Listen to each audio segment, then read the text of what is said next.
who played in the World Cup are at, it does get competitive to the point where it's kind of extremely competitive.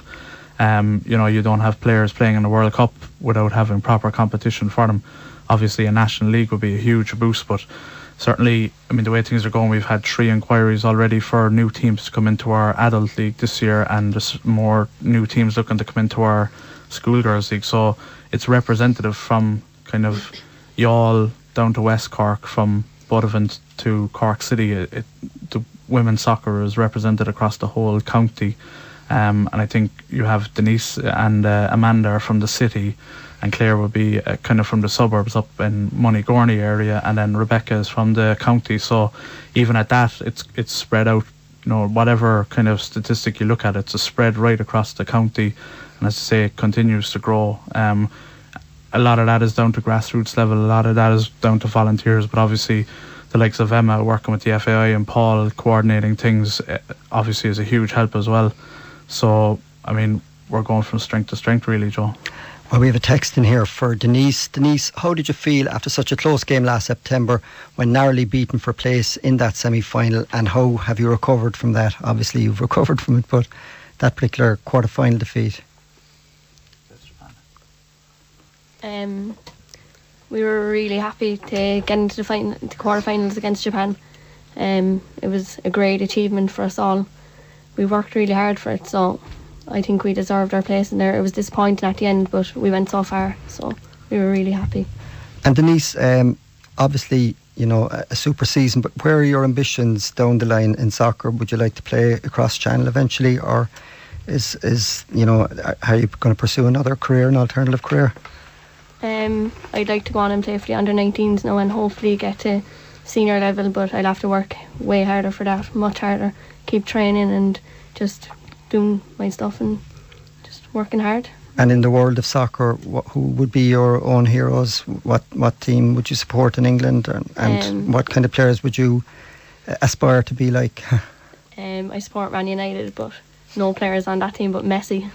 I like Messi. You like Messi. And what about the Argentinians in general? Do you think the likes of Carlos Tevez, do you think they're just different class to the British players, the South Americans?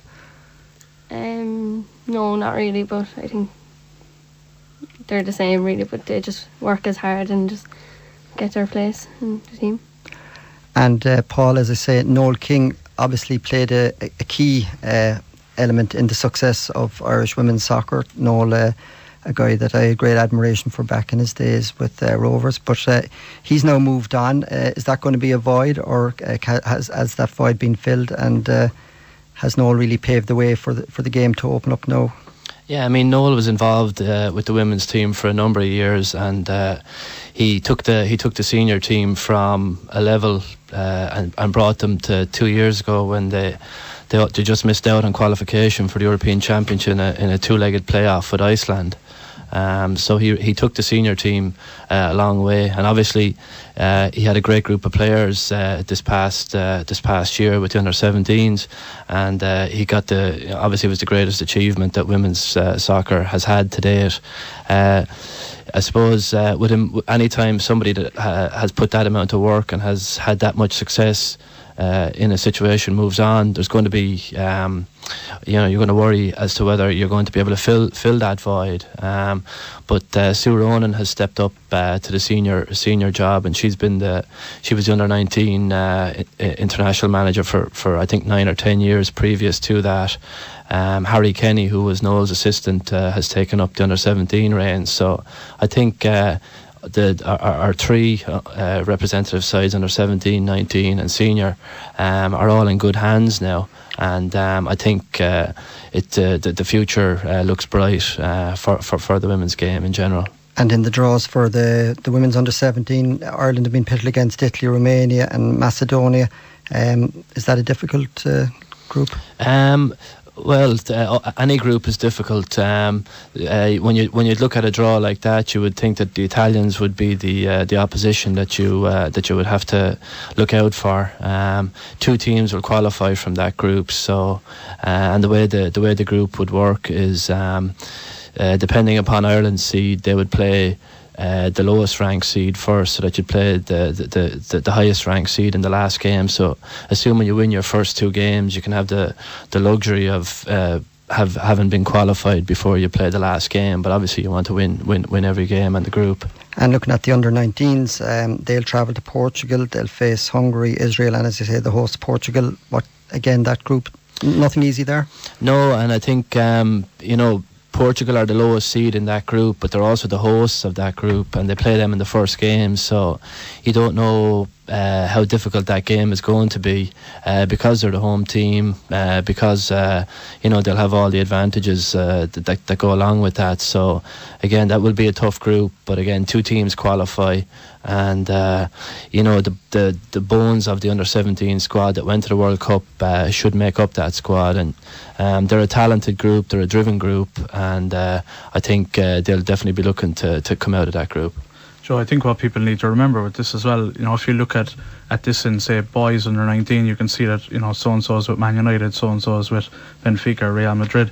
It's not that easy for the Irish managers because, in other countries like ours, there isn't a national league, and some of them might have a national league, but it's hard to, who are the better players. So it is very tricky. You could pick out any 3 countries in Europe, and one of them might be absolutely brilliant at women's soccer, and it mightn't be that recognised in the men's game. So it's these qualifiers are always tricky. Obviously, Germany and Spain and Sweden, as you mentioned earlier, are going to be good, but any country in the women's game could.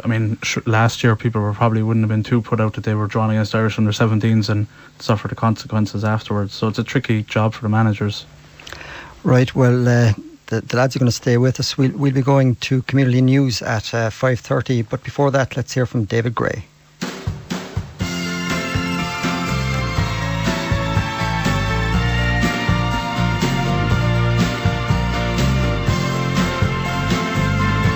Into that election. As I say, you're with Cork's 93.1 Life FM. Let's take a look at the traffic around the city and county.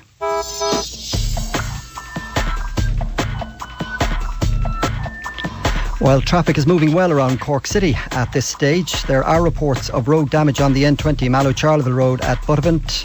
A stop-go system will be in place on the N22 Macroom Cork Road until 6 o'clock. And a stop-go system will operate on Lower Road from 8 a.m. until 5 p.m. until Friday the 21st of January. And a stop-go system is also in place on the Dundero to Kinsale Road until 6 o'clock. And out in the eastern part of the county, works will operate on the N25 at Youghal today from 8 a.m. until 12:30. And finally, the conditions around the city at the moment are dry.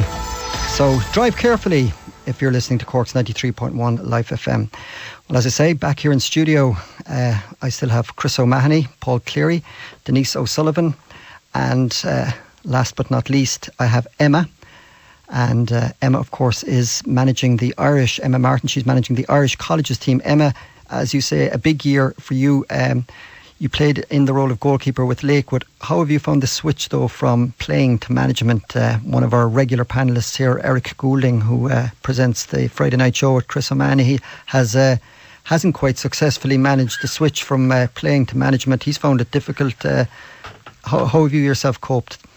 Well, all through since when I've started playing, I've always wanted to try and give back to the club, my own club, Lakewood Athletics. So when I first started coaching, it was just the underage, and obviously the more experience I got at playing with Cork League and also with the Irish colleges once I started working with the FAI, you just want to pass on your experience to other players that are up and coming, give them the opportunities to play at the highest level possible. And Chris, we have a text in there regarding the Senior League. We're looking for a prediction here. Have you? I know you're going to touch on that in another programme, but yeah, I think we'll be doing a preview of the Women's League. We have done for the past couple of years, so I presume we can leave that text to someone who wants to put their neck on the block, because I'm going to be on the fence for that. And any of 8 teams could win it. We also have a text in here. Congratulations to the Sporting Life team on their great coverage of women's soccer. Also, congratulations to Denise for a superb year. Paul, numbers wise, as we said, the ladies game is getting popular, more and more popular. What kind of figures are we talking about in recent seasons? How many players are playing now in the country? Well, back in 2005 the women's unit was established within the FAI, and the remit there was to kind of get more people playing and to increase the standards of those that were already involved in the game. And in the last